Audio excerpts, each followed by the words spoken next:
Onde estão os outros que a pandemia não levou? Cadê você, meu irmão? Você está me ouvindo de casa? Está conformado só em casa? Vai ser crente de casa? Tição tirado da fogueira?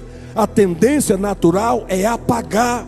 Eu nunca vi um tição queimar todinho sozinho. Tição só queima dentro da fogueira. Se tirar um tição da fogueira, ele apaga. Assim é crente. Crente só vai junto. Se espalhar, ou ele faz uma outra fogueira lá, ou ele apaga. É assim que funciona.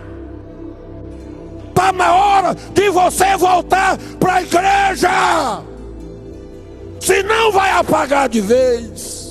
E Jesus está voltando. E quando ele voltar, ele não quer desculpa de pandemia, não.